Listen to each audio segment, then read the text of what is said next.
Eu queria ter na vida simplesmente um lugar de mato verde pra plantar e pra colher.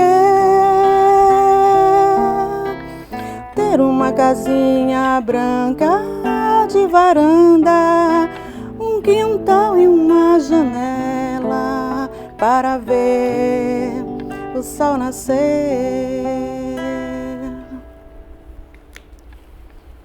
Eu, mulher, uma gota de leite me escorre entre os seios. Uma mancha de sangue me feita entre as pernas. Meia palavra mordida me foge da boca. Vagos desejos insinuam esperanças. Eu, mulher, em rios vermelhos, inauguro a vida. Em baixa voz, violentos tímpanos do mundo. Antevejo, antecipo, antes vivo. Antes, agora, o que há de vir. Eu, fêmea matriz, uma força motriz, eu, mulher, abrigo da semente, moto contínuo do mundo. Conceição Evaristo. Esta é a bancada feminina, feminista, LGBT e plural, se essa rua fosse minha. E eu sou Célia Regina, mulher, antirracista, anti-LGBT-fóbica, sou mãe de 2 rapazes e 2 moças. E essa é uma bancada que é feita especialmente para você, mulher. E a gente só acontece porque a gente tem um apoio da Rede Você TV e da DPJ Filmes. E hoje eu estou aqui com 2 amigas muito queridas, muito especiais. Eu não estaria aqui se eu não tivesse o apoio de outras tantas mulheres. Essa bancada aqui acontece porque a gente tem o apoio e as mãos de muitas mulheres. Ela acontece com o apoio de mulheres que estão aqui em Juazeiro, aqui em Petrolina, onde a DPJ está instalada, em Juazeiro da Bahia, em várias regiões do nosso país, fora do nosso país também, são várias mulheres que constroem. Quando a gente fala na construção, não é apenas a construção financeira, não é apenas a construção de ideias, mas que é a construção das nossas vidas. Porque quando a gente constrói a ideia dessa bancada aqui, a gente precisou viver alegrias, a gente precisou viver tristezas, para a gente poder um dia colocar dentro de um escopo, dentro de um projeto, a ideia de que essa bancada existiria. E foi assim que nós nascemos, foi assim que nós construímos a ideia de ter um dia um podcast feminino e feminista que a gente tratasse de ideias de só mulheres, de discutir ideias, vida de nós, mulheres, como é que se discute ideias e projetos e sonhos de mulheres. Vivendo, primeiro a gente precisava viver e foi assim que nasceu a nossa bancada. Falar sobre política de desenvolvimento social nesse país está difícil. Está difícil porque depois do golpe que a nossa presidenta Dilma sofreu junto com o país inteiro, junto com o mundo inteiro, porque não foi só a Dilma que viveu esse golpe, nós, mulheres do Brasil, vivenciamos esse golpe e o Brasil inteiro e a América Latina viveu esse golpe. Então, falar sobre política de desenvolvimento social é algo difícil demais para a gente, mas a gente vai tentar levar de uma maneira um pouco descontraída. E a gente vai exemplificar falando de políticas que foram implementadas na nossa região e que funcionaram de verdade. Por exemplo, em Juazeiro, a gente está com 2 convidadas hoje à noite, daqui a pouco elas vão se apresentar para vocês, mas em Juazeiro, por exemplo, a gente conseguiu implementar as políticas de desenvolvimento social e a gente conseguiu construir 11 mil unidades habitacionais. Imagine a mudança na vida de 11 mil famílias. Foram políticas de verdade. E essas políticas foram implementadas na época do governo da nossa presidenta Dilma. E aqui nós estamos recebendo 2 companheiras que também trabalharam dentro de Secretaria de Desenvolvimento Social, dentro de políticas de desenvolvimento social, e que elas viram as políticas acontecerem. Elas viram um Brasil diferente quando as políticas aconteciam nesse Brasil. E viram depois, quando deixaram de existir, pós-golpe.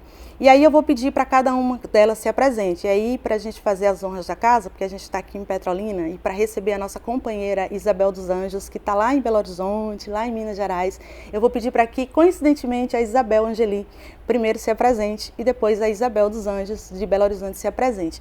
Então, boa noite, Isabel Angeli. Quem é a Isabel Angeli que está aqui com a gente hoje à noite? Boa noite, Célia, minha querida. É um prazer reencontrá-la, né? Boa noite a todos e bom dia, boa madrugada, né? No momento que nos escutarem. Eu sou uma mulher de 54 anos, né? Sou do sertão de Pernambuco, a cidade chamada Serrita. Sou assistente social, né? Formada na Universidade Católica de Pernambuco. E assistente social atuando aqui na região, né, do Vale São Francisco, especialmente Petrolina e Juazeiro, há aproximadamente 30 anos. Atualmente eu sou da Universidade Federal do Vale do São Francisco, né? Estou lá desde 2008 e nesse momento estou afastada porque estou fazendo doutorado em saúde coletiva na Universidade Federal da Bahia. E sou uma pessoa da rua e da luta, né? Então um prazer enorme estar aqui nessa bancada. Estamos aí. Obrigada, Isabel dos Anjos. Primeiro, é assim, uma felicidade enorme te reencontrar.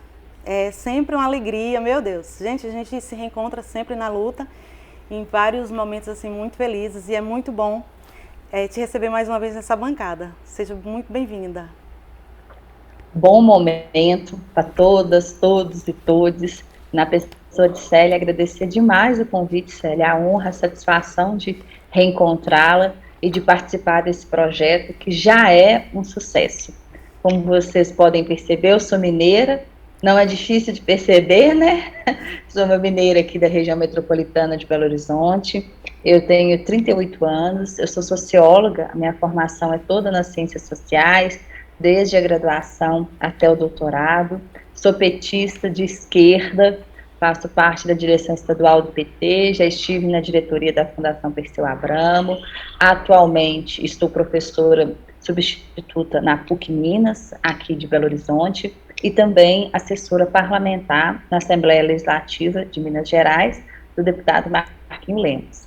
É uma satisfação podermos comentar e conversar um pouco com esse público tão qualificado que você sempre agrega. Muito obrigada pelo convite, Gil. E eu estou tão feliz em tê-las aqui, essas duas Isabéis. Gente, é de uma satisfação imensa. Nós sabemos que a assistência social é uma política pública essencial que viabiliza o acesso a benefícios e serviços socioassistenciais que possibilitam a redução de vulnerabilidade, a construção de projetos de vida, o fortalecimento de vínculos, a proteção e atenções a mulheres e suas famílias.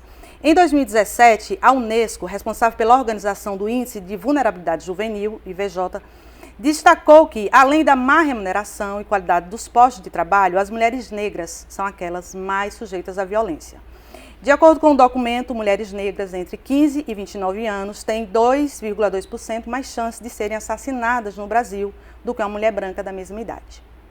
Além disso, a mulher é remunerada em média 30% menos do que um homem e, se for negra, recebe 40% menos do que o salário de um homem branco. Por isso, precisamos evidenciar e debater a importância dos centros de referência, que são os CRAS, e os especializados de assistência social, que são os CREAS, dos acolhimentos para situações de medidas protetivas e reconstrução de projetos de vida, assim como demais direitos e políticas para as mulheres de Juazeiro, Petrolina e todos os municípios brasileiros. Vou aproveitando falando os nomes das siglas aí que vocês vão entendendo quando a gente fala CRAS e CREAS. Vão anotando. O trabalho social desenvolvido por profissionais no âmbito dos serviços é de fundamental relevância pública, na direção de uma sociedade sem violência e desigualdades, uma sociedade que se importa com a vida e os direitos das mulheres. Anualmente, são mais de 25 milhões de atendimentos prestados nos serviços socioassistenciais à população, sendo que a maioria são mulheres em condição de vulnerabilidade com direitos violados. Daí a importância da manutenção e da universalização do acesso aos direitos socioassistenciais em todo o Brasil.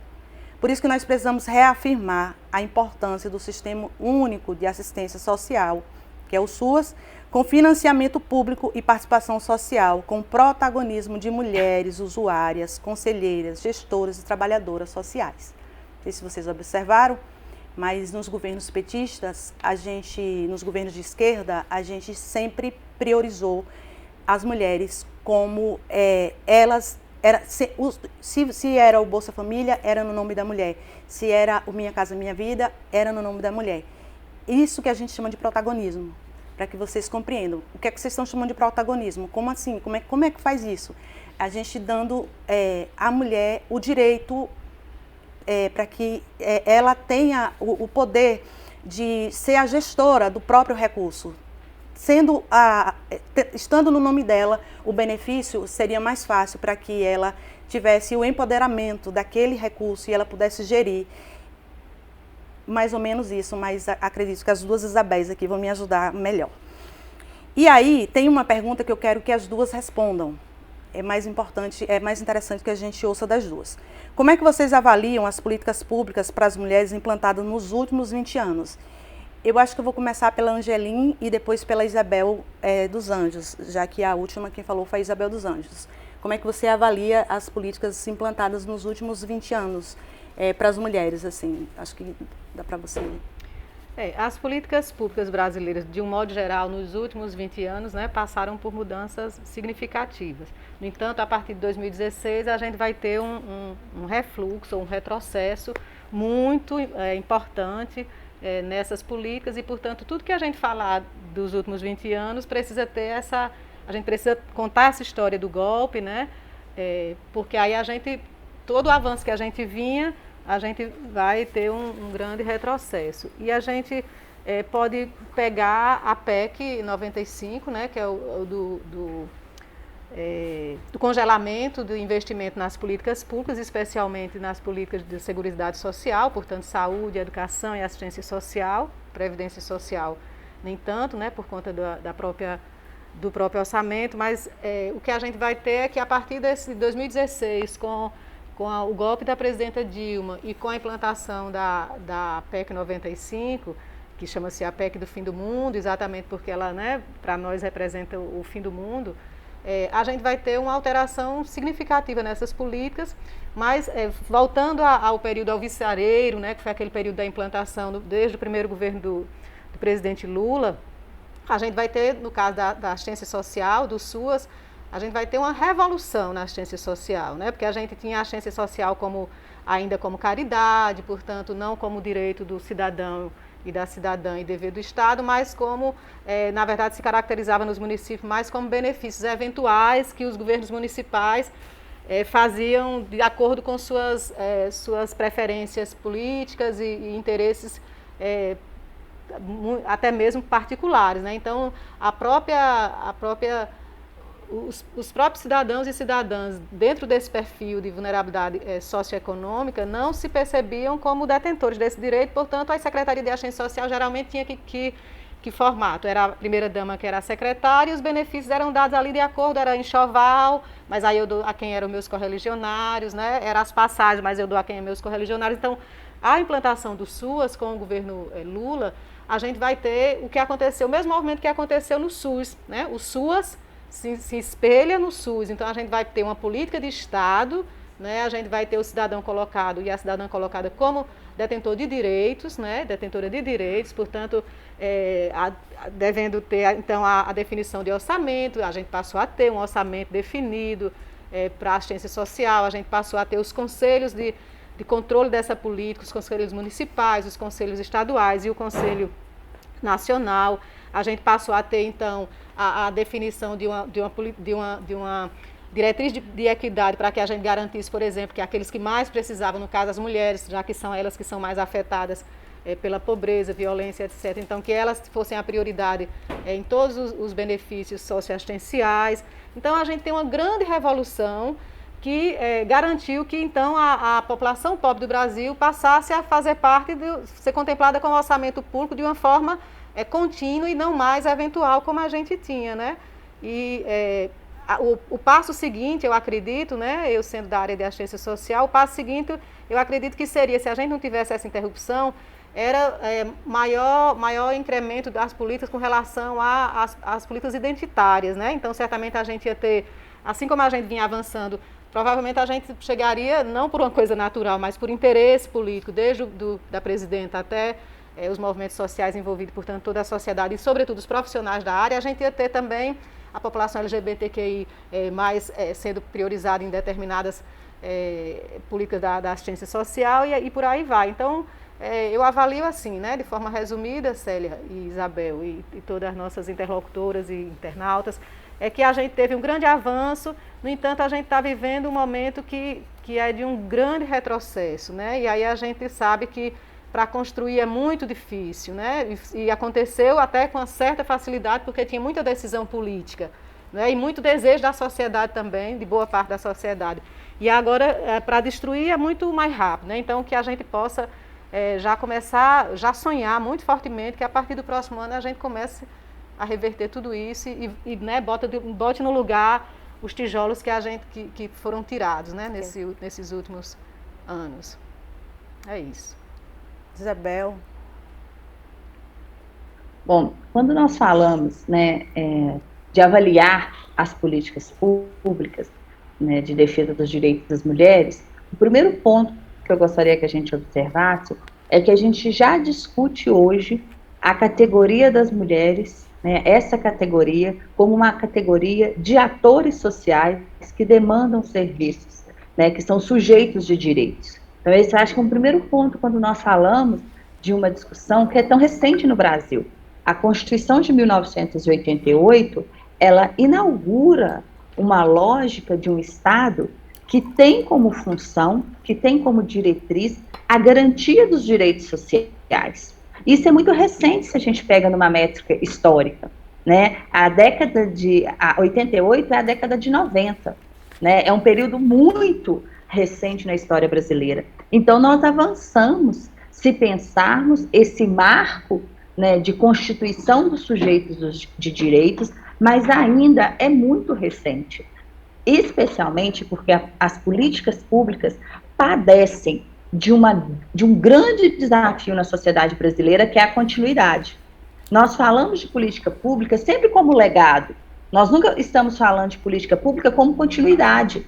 Então, hoje, quando nós olhamos para as políticas públicas, nós olhamos, olha, nos governos Lula e Dilma foi feito isso, olha, em tal governo foi feito isso. Nós ainda não olhamos como política de Estado, elas não amadureceram, elas não tiveram continuidade. Então, Célia e Isabel, e todas que nos acompanham, é muito importante reconhecermos que nós inauguramos, né, na sociedade brasileira, um patamar de direito, mas nós não demos continuidade. Esse patamar de direito não se faz uma escada com degrau. Nós chegamos no primeiro degrau da escada. Nós ainda precisamos avançar muito. Isso não significa dizer que o que foi feito foi pouco. Não, ao contrário. Teve uma inauguração de uma lógica de políticas de defesa dos direitos das mulheres. No entanto, essa lógica foi interrompida, né? Quando a Célia coloca muito bem, o golpe, nós nomeamos o golpe na presidenta Dilma, legitimamente eleita e sem crime de responsabilidade fiscal, foi um golpe na sociedade brasileira. É a primeira mulher na história do Brasil que é eleita pelo voto, pelo crivo das urnas, com a chancela do povo e que é derrubada sem crime. Então, são questões que nos mostram também desse padrão da luta de direitos. Nós já discutimos muito essa questão do golpe, a relação do golpe com toda essa estrutura de dominação, mas nós não podemos deixar de entender que política pública pressupõe continuidade. Eu convido as pessoas que estão nos acompanhando, as internautas, quem acompanha esse programa, a pensar quanto tempo nós, indivíduos, demoramos para construir um projeto de vida. Imagine um projeto de transformação de uma sociedade. Não se faz numa gestão. Por isso a nossa luta é para cada vez mais as políticas públicas tão necessárias na sociedade brasileira se tornem políticas de Estado. Especialmente nessas categorias sociais que são historicamente excluídas. E com essas duas falas de vocês, a Isabel, quando ela traz esse relato sobre o SUAS, a implementação do SUAS, é tão importante, as pessoas não reconhecem, não compreendem, não internalizaram, porque é o que a Isabel fala, a Isabel dos Anjos fala, assim, sobre não ter tido a continuidade. E nós três que trabalhamos dentro da política de desenvolvimento social, a gente sabe quanto parecia um sonho, todas as peças de um motor funcionando, você vendo ali dentro dos 12 anos dos governos petistas, você vendo chegar o alimento na casa das pessoas. Gente, foram mais de 23 milhões de pessoas que saíram da fome. Você vê a mulher sustentar o seu filho, você vê a mulher recebendo moradia, você vê a mulher sendo empregada, e a Isabel dos Anjos, quando fala assim, vendo o cidadão se transformar no sujeito de direito, isso é uma coisa sem tamanho. É preciso que a população tenha a compreensão, tenha a ideia. Se essa rua fosse minha, nasce para isso.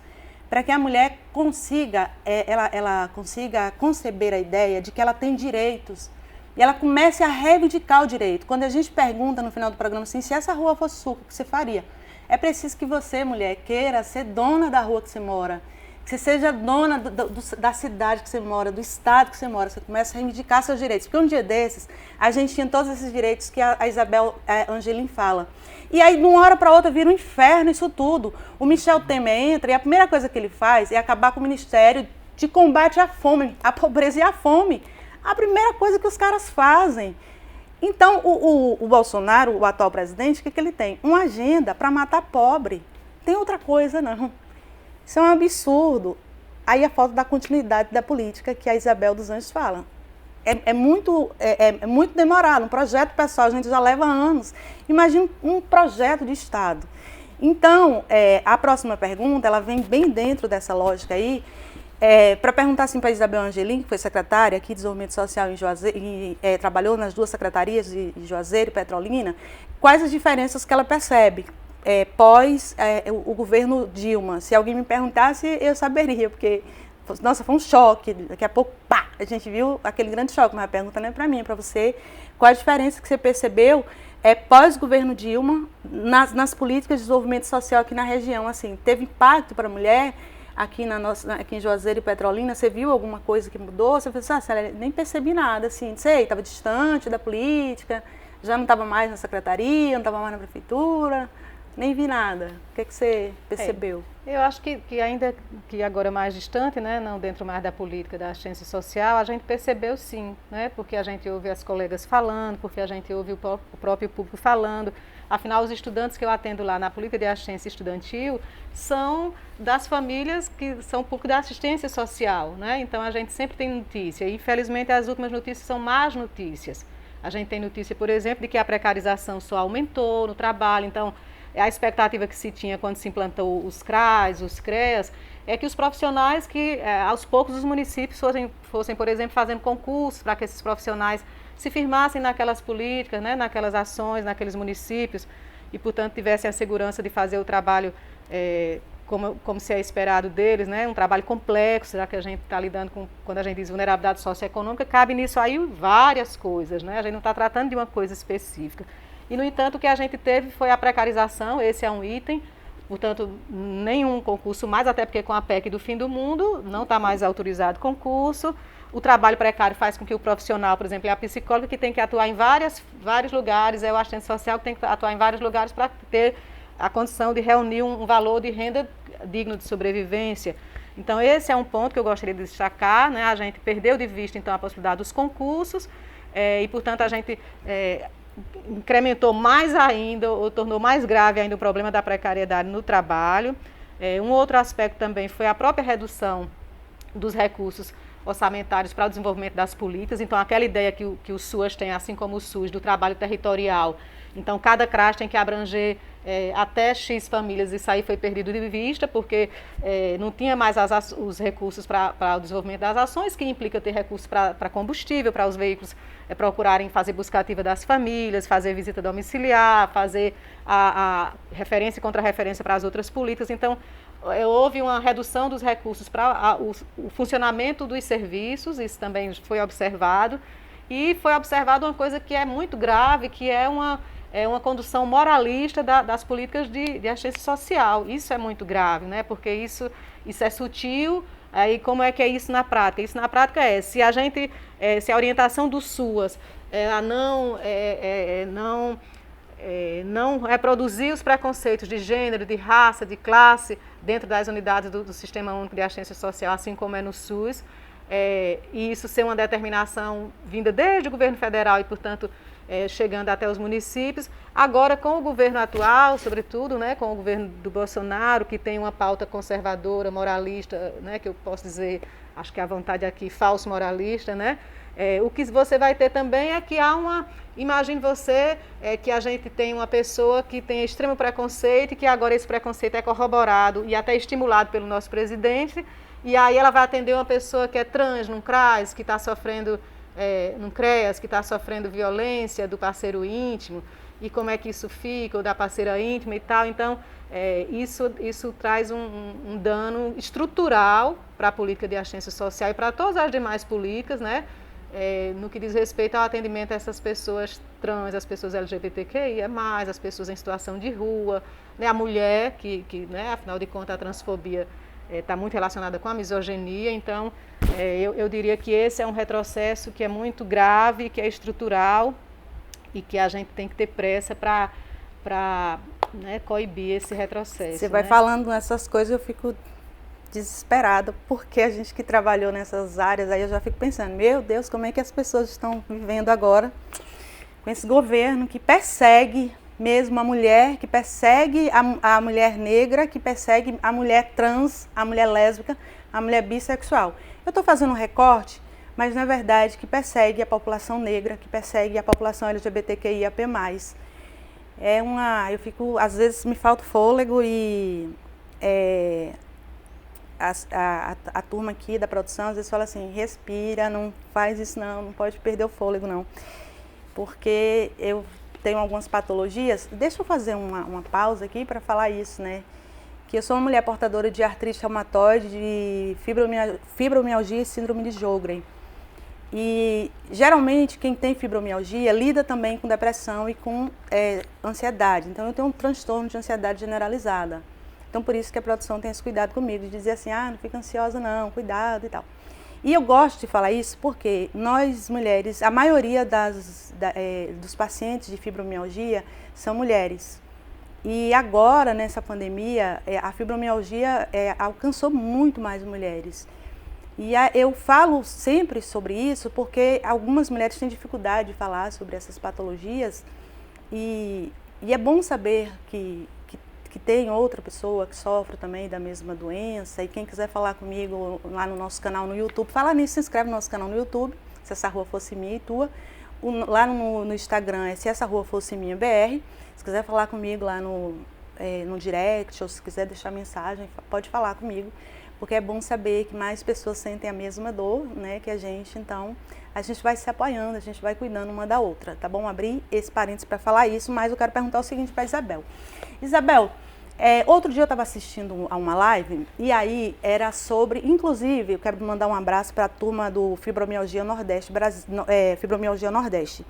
E era com uma profissional da área da saúde, e a profissional da área da saúde falou desse jeito, que já tinha algumas políticas públicas implementadas na área da saúde, mas que possivelmente no Nordeste, isso na área da saúde, que no Nordeste não estava dando certo, podia não ter eficácia, porque por conta dos profissionais do Nordeste que tinham dificuldade de lidar com essa nova metodologia que era a medicina alternativa. Então, assim, ela falou, não, pode ser que aí no Nordeste vocês, porque muitos pacientes estavam perguntando, né? Como é que faz pra gente acessar essa medicina que a gente não consegue, enfim. Aí ela falou, tá todo mundo acessando, eu acho que aí no Nordeste não tem, veja, a xenofobia, né? Eu acho que aí no Nordeste não está acessando porque os profissionais da saúde aí, eu acho que eles estão tendo uma certa dificuldade para lidar com essa matéria, mas enfim, a gente já está tratando disso muito bem. Eu quase pulo em cima da mulher, né? Porque ela falando, não tem essa coisa no Nordeste, não. Então, tem uma pergunta para você, eu quero que você me responda. Essas políticas de desenvolvimento social, no Sudeste, tem mais eficácia do que no Nordeste? Vocês conseguem acessar? Você que tem uma larga experiência na gestão, tanto na gestão e também estudando, enfim, no Sudeste, ela tem mais eficácia para mulheres? Ou é a mesma coisa? Trata-se de Brasil?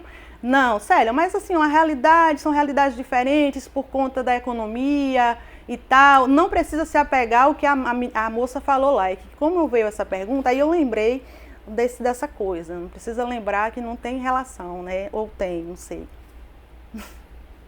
Bom, Célia, primeiro a gente precisa entender que a desigualdade, ela tem graves consequências na vida das pessoas e ela se materializa de diferentes formas, né? Então, nós temos hoje no Brasil, um Brasil extremamente desigual. É muito importante para vocês que nos acompanham que nós possamos ampliar esse debate, Nós não somos um país pobre, nós somos um país sem divisão de riquezas. O Brasil tem condições de ter outras e muitas outras formas de lidar com a população. Nós não precisamos, nós não temos ausência de riqueza. Nós temos má distribuição de renda. Essa é uma questão que primeiro a gente precisa entender quando a gente está falando de desigualdade social. Desigualdade social não é sinônimo de um país pobre, é sinônimo de um país que concentra na mão de pouquíssimos na realidade brasileira, né, Angeli? A grande riqueza que deveria estar à disposição do conjunto da sociedade. Então, esse é o primeiro ponto. O segundo ponto, e quando às vezes tem uma confusão em dizer que as pesquisas são mais eficientes, as políticas são mais eficientes, as pesquisas demonstram as diferenças entre as regiões do Brasil, a gente precisa entender que no Nordeste e em determinados estados do Norte, há uma concentração, há uma ausência extrema do Estado na oferta de serviços. Portanto, essa população é continuamente menos atendida por aquilo que são seus direitos. Perfeito. Ela tem menos acesso ao seu direito. Não é a questão da população, é a questão da estrutura da desigualdade que se estabelece e aprofunda em determinadas regiões do país. Por isso nós precisamos ver, quando a gente olha para o Sudeste, a gente precisa nomear quem que é o Sudeste. Perfeito. É o Rio, que foi a capital do país por muitos anos, é Minas Gerais, que pautou a política café com leite, o estado com o segundo maior colégio eleitoral, e São Paulo, que é a metrópole do Brasil, é a capital econômica do país. Perfeito. Então nós estamos falando ali, né, tem claro o outro estado também, mas a gente está falando assim, estou pegando esses para a gente ter uma noção bem explícita, né, bem solar mesmo, de quem são esses estados da região Sudeste. Então, a gente está falando de uma região que tem em si uma estrutura que permite esse desenvolvimento. É uma estrutura que favorece, né? Eu não falei do Espírito Santo, mas vamos ver aqui Minas, gente. Minas é o segundo colégio eleitoral, Rio de Janeiro foi capital política, né? Nós estamos falando aqui da metrópole do Brasil. Quando você fala do Nordeste, você está falando de uma parcela, né, da sociedade brasileira que não era reconhecida em sua totalidade e nas demandas que esse estado tem, que essa região tem, no que se refere às políticas públicas. Essa questão não está nas pessoas, essa questão está na estrutura das desigualdades regionais que o nosso país tem. Nós temos um país que tem uma dimensão continental.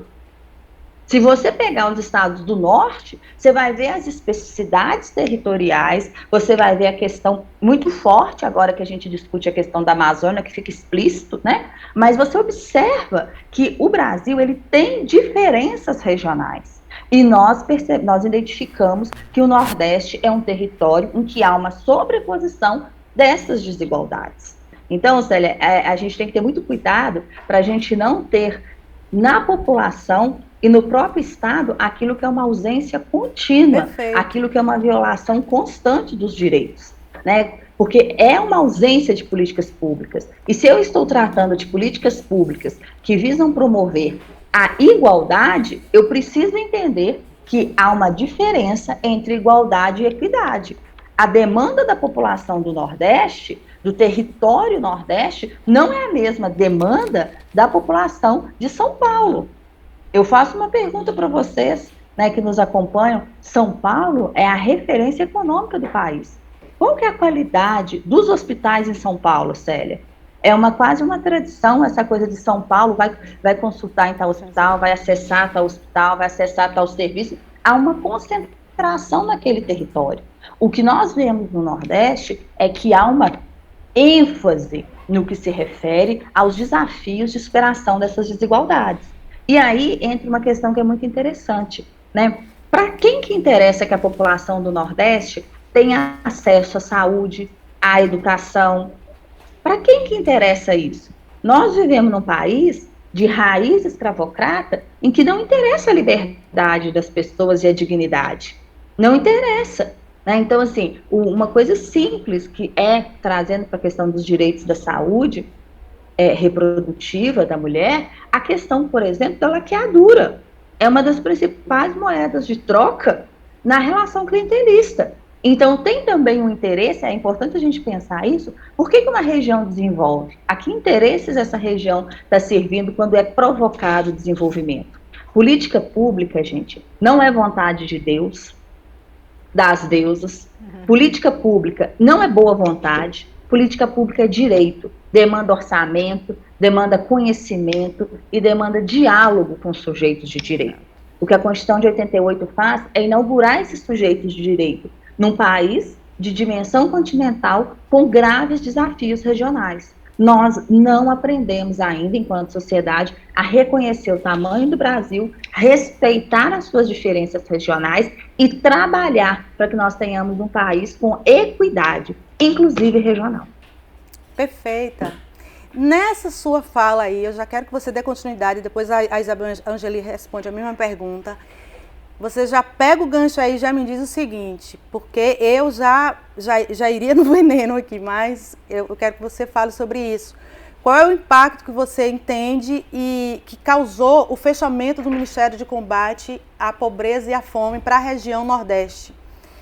É assim, o que você avalia? Como é que foi pensado isso? Porque não é vontade de Deus, não foi o acaso.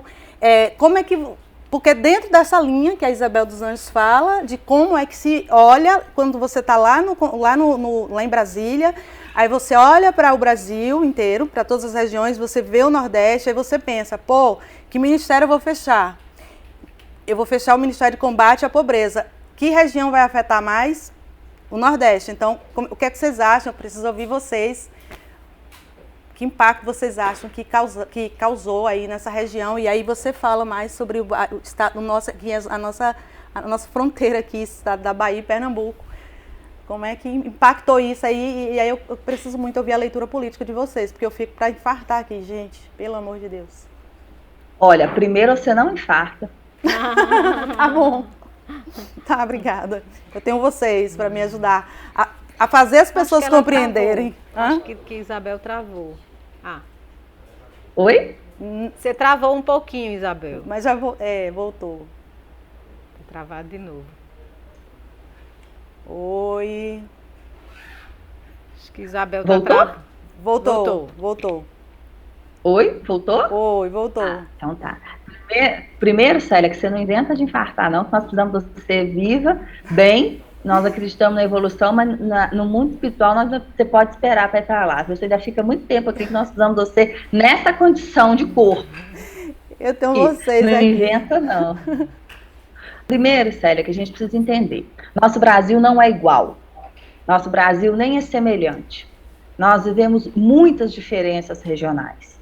E o povo deu seu recado na urna. Né, quando nas últimas eleições, se vocês lembrarem, a gente falava assim, né, o Nordeste vermelho, o Nordeste elegeu Lula, o Nordeste elegeu Dilma. Há uma concentração de votos também nessa região nos governos petistas. Isso é um fato muito importante que a gente não pode esquecer. Né? As últimas eleições se falava em 2 Brasis, tinha uma discussão a respeito disso. Né? O Brasil está dividido, né, o sul do Brasil com o nordeste do Brasil, e aí nordeste até no sentido mais amplo. Então a gente precisa entender o seguinte, quando encerra o ministério, quando muda a estrutura de um ministério, então, pessoal, isso é muito importante. A gente não muda a nomenclatura, a gente muda a lógica de política. Quando você muda um ministério, quando você encerra um ministério, você está encerrando uma maneira de fazer política. E esse é o recado que foi dado. Essa política não importa, as políticas que foram desenvolvidas no antigo Ministério de Desenvolvimento Social foram políticas que inauguraram um novo ciclo de fazer política no Brasil. Né? Quando, na época do doutorado, eu estudei muitas questões e a gente vê que a política de assistência social, a função dela, Célia, não é só transformar a realidade, mas a função dela foi também criar um marco na maneira de fazer política, a própria política pública gerando novas políticas. Então, para aquela mulher, Célia, antes de gravar que a gente conversava aqui, que tinha um cartão do SUAS, do Sistema Único de Assistência Social, ela estava empoderada. Então, a política de assistência social é uma política que toca em muitos pontos desafiadores da dignidade humana. Então, a política de assistência social, como preconiza a Constituição, ela é um direito do cidadão e um dever do Estado, para quem dela precisar. Né? Então, essa é uma questão que nós precisamos entender. Política de assistência social é uma política que é o primeiro degrau para o avanço da dignidade. Gente, quem está com fome, quem sofre violação, quem está desempregado, não está na condição de cidadão, não está na condição de cidadã. Ele está aquém do ingresso, da inclusão na democracia, né, de uma cidadania de fato. E quando você traz isso para o Nordeste, Célia, na minha opinião, você dá um recado muito claro. Você não quer essa população, você não trabalha para emancipação e para o desenvolvimento dessa região. Você trabalha para manutenção da pobreza nessa região. Você trabalha para manter as pessoas na situação de pobreza, porque você rompe uma lógica de direitos para uma lógica da benesse. Você passa a fazer isso que a Angelim está chamando a atenção. Você passa a trazer o crivo moral, você passa a trazer o crivo religioso, você passa a trazer o crivo da culpa. Você é pobre, você está nessa condição, você tem tantos filhos porque você quer. Você passa a fazer uma culpabilização da pobreza. Por que o povo do Nordeste, então, não trabalha e não desenvolve igual São Paulo? Por uma questão muito simples. Não há condições materiais para isso. Nós somos pautados pelas nossas condições materiais. Marx já cantou isso há muitos anos, né? Já salientou isso há muitos anos. Então, você tem uma determinação de manutenção da pobreza. Essa que é a grande diferença. Você passa a manter e ampliar a situação de empobrecimento da população. Uma população cada vez mais empobrecida, uma população cada vez mais marcada pela violência, é uma população atormentada pelo medo, é uma população manipulável. Isso é uma dimensão que nós precisamos entender. Eu estou dando um recado para o Brasil de como eu compreendo e o que eu farei com essa população enquanto governante. Quando o presidente Lula fala assim, as pessoas precisam caber no orçamento, ele está reconhecendo as categorias sociais, ele está reconhecendo a lógica de direito. Quando eu falo, eu termino com o ministério, eu estou dizendo, não me interessa a lógica de política pública, não me interessa você como cidadão, me interessa aquilo que a partir da gravidade social eu tenho condição de dar manutenção e ter uma relação de dominação.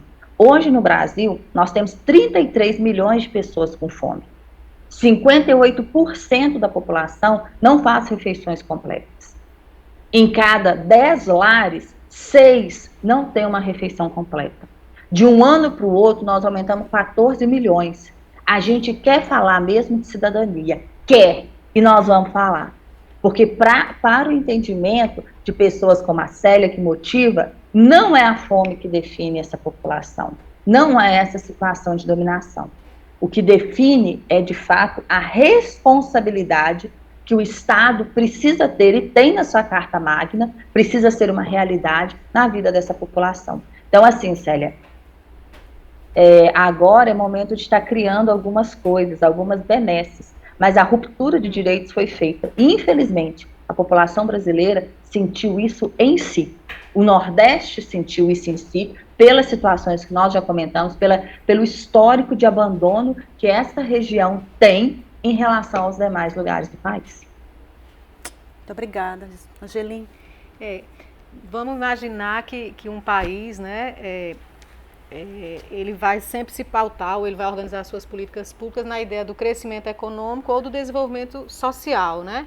O crescimento econômico é o que aconteceu no Brasil, que tornou, porque, por exemplo, São Paulo, Minas e o Rio de Janeiro não nasceram assim também. Eles receberam os incentivos, né? Todo o orçamento para desenvolvimento industrial, para todos os tipos de desenvolvimento industrial e entre outros, o orçamento público era todo destinado a esses lugares, né? A esses estados, e por isso que a gente tem essa desigualdade entre as regiões tão intensa, mas não é porque o paulista, como acho que Isabel falou muito bem, não é porque é um povo que é melhor, não é porque os investimentos foram lá e não foram feitos cá, né? Então já se criou na nossa estrutura de crescimento econômico essa desigualdade entre as regiões. E o que o governo do PT, o governo Lula, quando implantou o Ministério do Desenvolvimento e Combate à Fome, o que ele estava ali declarado, ele estava dando recado de que ele não estava interessado no crescimento econômico tão somente, ele estava interessado no desenvolvimento social, que inclui o crescimento econômico, que gera emprego, que gera renda, mas não só. Tem que ter a dignidade, que é aquilo que Isabel falava, né? A dignidade, o reconhecimento das pessoas como seres de direito, como seres humanos, ou seja, toda a vida passa a ser valorizada, não só a valorização da vida da pessoa branca, da pessoa de classe média, mas toda e qualquer vida, todo e qualquer ser humano.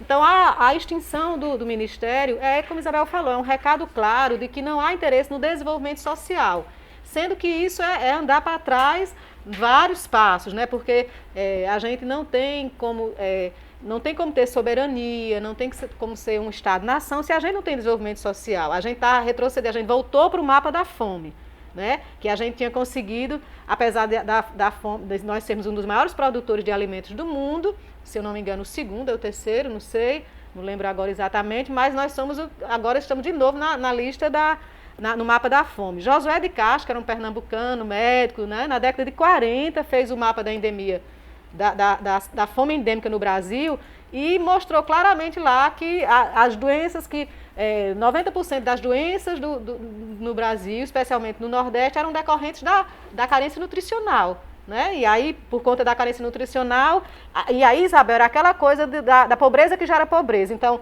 o sujeito não conseguia se desenvolver, até os aspectos cognitivos deles estavam extremamente comprometidos em função da carência nutricional. Então, era um círculo vicioso. A pessoa passa fome, aí não se desenvolve, né, biopsicossocialmente de forma adequada, aí não se coloca melhor no processo de escolarização, no processo de trabalho e renda, e aí volta para a pobreza de novo, e assim, óbvio, então a fome, quando se fala de fome, não é somente uma questão, vamos dizer assim, cristã, de alguém está passando fome. Não, quando se fala de combater a fome, é porque combatendo a fome você, né, alavanca o desenvolvimento socioeconômico, porque as pessoas vão ter condições para trabalhar, as pessoas vão ter condições para se relacionar, porque a pessoa com fome, né? Então é muito grave a extinção do Ministério, mas é claro que a gente já sabia que essa ia ser a política, porque o governo atual, ele entende que o Estado deve estar deliberando, arbitrando sobre armamento da população, né? Porque para segurança para ele, exatamente como ele não compreende o Estado no seu papel de mediador das relações na sociedade, apesar de ser um Estado de classe, mas media entre as classes, inclusive, para ele não precisa ter políticas de segurança, por exemplo, adequadas. Importa ter cada cidadão armado, aqueles que podem ter, porque aqueles que não podem ter, é porque já não podem ter mesmo nada, porque a pobreza, né, é vista como um problema pessoal, um problema moral, como era visto, né, lá nos primórdios, né?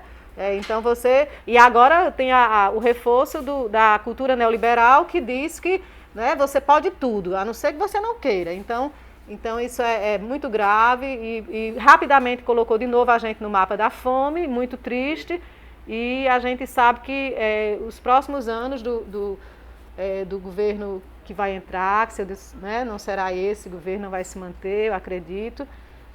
O desafio vai ser voltar a tirar novamente a população, tirar o Brasil de novo do mapa da fome. E eu só queria, para concluir, lembrar que uma das ações importantíssimas do Ministério do Desenvolvimento Social e Combate à Fome foi a intersetorialidade. Então, foi um ministério que não trabalhou só com as políticas do Estado estritamente falando, ou seja, não era só o dinheiro do governo, digamos assim, ou do fundo público.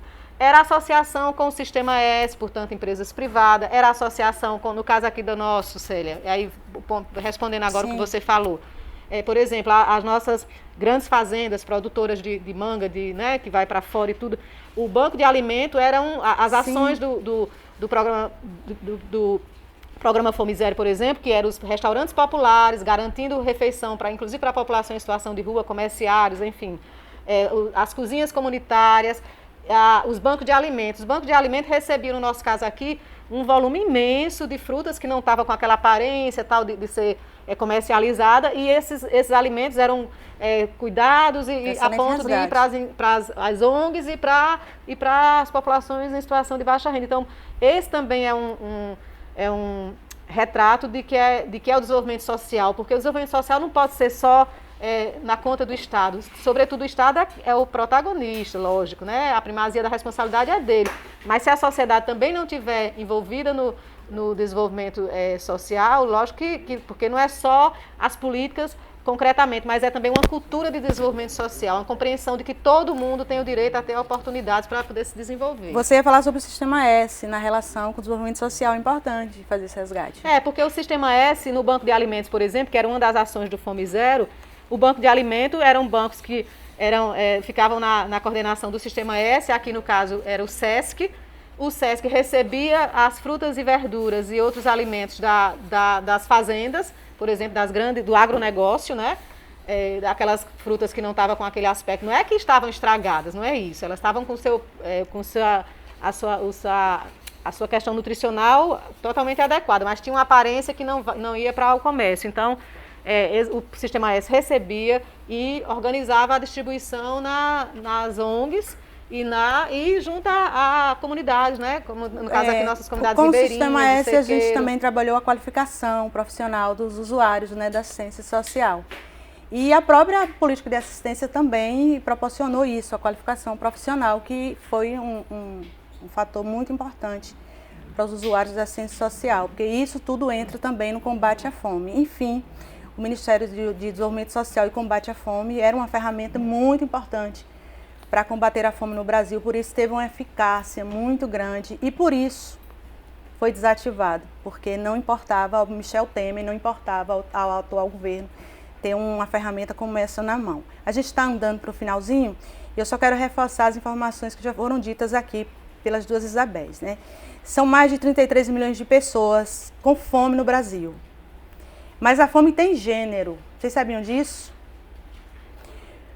Porque a cada 10 lares no Brasil que passam fome, 6 são chefiados por mulheres. De cada 10 crianças brasileiras, apenas 4 estão acessando comida. Eu estou lendo isso aqui com uma dor enorme no coração. Vocês não sabem quanto eu adoeço para falar sobre cada tema desse daqui. Esses temas são caros para mim. Em um ano, o atual governo produziu mais de 14 milhões de novos famintos, em apenas um ano.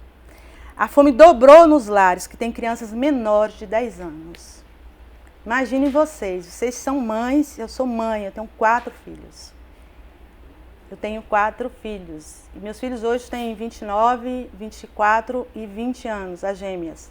Mas já foram crianças. Eu já passei por situação de muita dificuldade no enfrentamento à violência, para me separar de uma relação de violência. Meus filhos eram pequenininhos, eu tive que me separar. O Newton Júnior tinha 7 aninhos, o Nathanael tinha apenas 2, e eu grávida de Sara e Jéssica. E eu enfrentei muita dificuldade. Então eu sei do que eu estou falando, por isso que dói muito saber que a gente teve esse retrocesso e que agora novamente as mulheres estão vivenciando a fome, que crianças menores de 10 anos não estão acessando o alimento.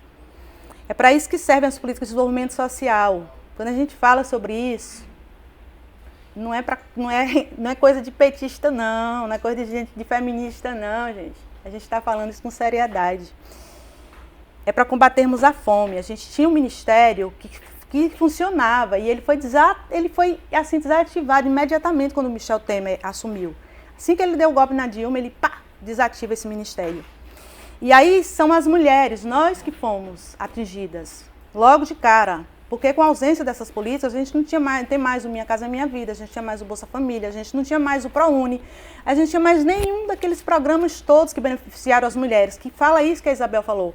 Que aí quando você se alimenta, aí você fica forte, aí você pensa melhor, você elabora melhor, você consegue estudar, você consegue concorrer ao mercado de trabalho. Quem com fome consegue fazer alguma coisa, consegue estudar, pelo amor de Deus. Então não sei se as meninas têm uma visão diferente de mim, mas é isso que eu entendo, que o Michel Temer e o Bolsonaro têm uma agenda, assim, era uma agenda. Vamos matar pobre? Vocês pensam diferente de mim? Porque eu acho que é isso, né? Que a ideia era essa.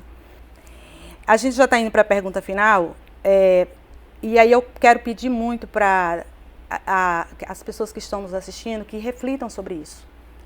Sobre tudo que vocês ouviram aqui, sobre tudo que as convidadas trouxeram para a gente. Reflitam sobre isso, se vocês entendem que depois de tudo que vocês ouviram, se vocês consegue imaginar o atual governo se reelegendo, governando esse país por mais 9 anos, por mais 4 anos? Esse cara que tinha essa ideia, concebido essa ideia, essa agenda, assim, vamos matar pobre. Vamos fechar o Ministério do Desenvolvimento Social e Combate à Pobreza, porque é ele que alimenta o Nordeste. Se a gente fechar, acabou tudo. E aí o que está acontecendo, o que a gente está vendo aqui. E a gente sentiu na pele, e a gente sentiu no coração, a gente sentiu na alma, porque as pessoas aqui estão morrendo de fome. As pessoas não estão tendo acesso a hospitais. Falando em hospital, eu quero só lembrar que aqui em Juazeiro e Petrolina, nós estamos sem cobertura Covid, os hospitais de campanha foram fechados, as UTIs Covid foram desativadas e nós estamos tendo surto da nova onda Covid. Por isso que a Isabel Angelita é de máscara corretamente. Eu trouxe a minha máscara, não estou usando, mas eu vim de máscara para o estúdio. E vocês precisam usar a Covid, precisam lembrar em que vocês vão votar. Estamos em período de eleição, está tendo muita aglomeração por parte mesmo de candidatos, mas a onda Covid está por aí. E nós estamos nas 2 cidades sem cobertura Covid. A última pergunta para as 2 convidadas, e aí eu vou começar de maneira diferente. A Isabel abriu, a Isabel Angelinha, vou perguntar para a Isabel Angelinha, depois para a Isabel dos Anjos. Se essa rua fosse sua, o que é que você faria? Se essa rua fosse minha, a primeira coisa que eu faria era assegurar. Primeiro, a primeira coisa, né, se essa rua fosse minha, eu já era presidente, né? A presidente. Então eu já revogaria todas as medidas provisórias que o Bolsonaro. Eu estou imaginando a rua, o país, né? O Congresso. Então eu revogaria as medidas antipopulares, né, antissociais do governo Bolsonaro e do governo Temer. Então começaria, lógico, com a revogação da PEC 95, que felizmente o candidato, né, o Lula já determinou isso, e muita gente diz, mas isso é muito generalista, eu quero saber como é que vai fazer. Não é na campanha que vai detalhar como é que vai fazer isso, mas enfim, o reconhecimento de que não é possível continuar com essa medida, então eu revogaria isso. E aí eu quero já colocar 2 pontos para completar minha resposta, com relação a gente falou, né, que o país avançou e depois sofreu um retrocesso, e aí a gente tem 2 coisas que não estavam no script e que só pioram o retrocesso. Uma é a Covid, né? Então a gente vai ter as repercussões sociais e econômicas, apesar que o governo só alardeou sobre as econômicas, mas elas não se separam das sociais. Então a gente vai ter a médio, e a gente já tem a curto prazo, mas a gente vai ter a médio e longo prazo as repercussões socioeconômicas da Covid, né? E no nosso caso é bom a gente lembrar, a Covid, ela também tem gênero e tem classe social e tem raça, porque todo mundo falou, mas a Covid é democrática. É democrática, mas quem mais morreu foram os pobres, as empregadas domésticas, né? A quem eu faço aqui, né? Que eu registro aqui a minha profunda admiração, né? Porque cumprem o papel que eu considero mais importante, que é o cuidado, né, com a alimentação, com a casa. São poucos homens que exercem essa profissão, e foram elas que foram obrigadas a trabalhar quando ninguém estava trabalhando. Então, as repercussões da Covid ainda vão chegar, e vai ser um desafio imenso para o governo que entrar. E a outra coisa é o envelhecimento da população brasileira, né? Porque a gente sempre, né, ouviu falar que o Brasil era o país da juventude, né? Então a gente não tinha velho. Aí a gente agora já sabe que a gente também, porque isso ia acontecer, né? Não era possível a gente ser eternamente o país jovem. Isso. Os jovens, que eram os jovens, ficaram velhos. Finalmente. Né? E aí a gente está entrando no processo de envelhecimento da sociedade num período como esse, né? Onde os recursos vão estar complicados, porque o governo Bolsonaro, né, de uma forma bastante irresponsável, está comprometendo, seja com o orçamento secreto, seja com essas medidas agora, que é a PEC como é que eles chamam? Tem um nomezinho, esqueci agora, que é essa aqui, né, Bolsonaro, que não queria dar um benefício de auxílio emergencial de R$600, queria dar de R$200, agora dá um de R$1.000, dá para os caminhoneiros, dá para os empregados autônomos, né, os trabalhadores autônomos. Então isso vai ficar uma conta que vai ficar, e com isso eu não estou dizendo que sou contra esses recursos chegarem na população que precisa, mas sou contra sim que o recurso público seja administrado dessa forma, né, pontual,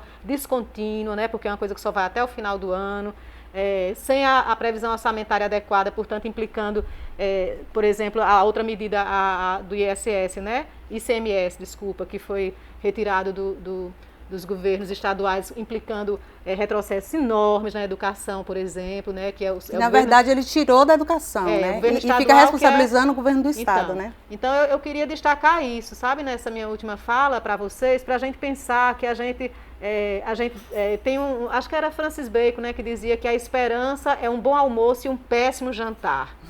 E aí, o que é que ele queria dizer com isso? Queria dizer que tem que ter a esperança, então a gente tem que ter a esperança. Eu acho que a gente ser uma sociedade democrática do ponto de vista de poder votar, então a gente tem sim uma arma na mão, né? Então a gente tem que ter a esperança de primeiro mudar o governo, mas a gente não pode continuar só na esperança, a gente vai ter que ir para a ação, porque era isso que Francis Bacon queria dizer, que a esperança era um péssimo jantar, porque você não podia ficar na esperança no almoço e no jantar. No jantar você já tinha que passar para a ação. Então é isso, eu queria convidar, né, nós todas, nós todos, para que a gente entenda que a reconstrução do país vai ser também compromisso nosso, a cada lugar, em cada microespaço que a gente está, porque os desafios que nós temos são enormes, e enormes pelo desmonte que o governo atual fez, em pouco tempo, destruiu muita coisa, enorme porque a gente tem o agravamento vindo com a Covid, e enorme porque a gente tem uma população que está envelhecendo, e não é porque os velhos são doentes, políticas não, públicas mas é porque tem que ter pessoas políticas adequadas, né? idosas. Políticas, sejam elas de saúde, sejam elas de assistência social, sejam elas de emprego e renda, porque as pessoas idosas de hoje não são mais as pessoas idosas de antes. E já concluo agradecendo mais uma vez e dizendo que, então, se essa rua fosse minha, eu começaria revogando, né, como Lula vai fazer, a PEC do fim do mundo, e conclamando a todas nós, a todos, para a gente entender que a reconstrução vai ser feita também com as nossas mãos, né, lutando, se engajando e valorizando a política. Esse negócio que Bolsonaro dizia, não quero minha família envolvida na política, política é coisa de... E aí a família de Bolsonaro é toda na política. Então, política, nada passa por fora da política. A política a gente deve sim assumir que a política é fundamental e é o que orienta nossas vidas. Então, muito obrigada. E, Isabel, parabéns aí por toda a sua trajetória, sua contribuição nesse momento. E parabéns a Célia aqui pela iniciativa. E estamos na luta. Obrigada, Isabel. Pois não. Se essa rua fosse sua, Isabel dos Anjos? Se essa rua fosse minha, eu implantaria uma política de Estado que nós, mulheres, pudéssemos ser mulheres. Que tivéssemos o direito de sermos o que somos. Que os homens, de fato, né, homem não é sinônimo de machismo, pudessem ser o que são. Que toda a população que luta pelas questões de gênero pudesse ter o direito de ser o que são. Então, se essa rua fosse minha, eu construiria um Estado brasileiro que, de fato, pudesse valorizar o que temos de melhor, que são as pessoas. E, na minha opinião, Célia, essa rua fosse minha, numa outra visão, né, de pensar a esperança não como esse ponto de chegada, mas uma maneira de caminhar, é um momento também de esperançar. Nós lutamos muito para chegar até aqui, e a luta não é de um dia, é uma luta histórica. Ainda temos muito pela frente para lutar, mas é com pessoas como você que nos inspiram nas vitórias do cotidiano. Muito obrigada por fazer parte dessa iniciativa tão esperançosa que você nos proporciona. Muito obrigada, viu? Eu agradeço demais a presença de vocês duas. É uma honra muito grande ter vocês duas aqui. Eu não saberia expressar em palavras e nunca vou saber expressar o tamanho da minha gratidão por ter essas duas mulheres aqui. São duas mulheres muito fortes, muito competentes, vocês viram. E eu quero agradecer muito à Rede Você TV por ter aberto esse espaço, por ter nos acolhido aqui. Aqui é tudo muito lindo, gente. É uma graça. A Isabel Angeli já entrou aqui, já achando tudo muito bonito. E tem uma equipe muito bacana que trabalha com a gente. Obrigada, Pedro, por ter segurado a onda aqui. Quero mandar um abraço para a mãe da Isabel dos Anjos.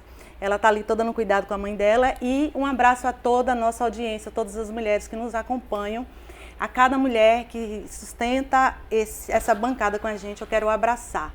Fiquem com Deus, fiquem com os orixás, fiquem com a fé de vocês, fiquem com as famílias de vocês, enfim. Quem não acredita em nenhuma religião também, fique abraçado. Até o próximo episódio.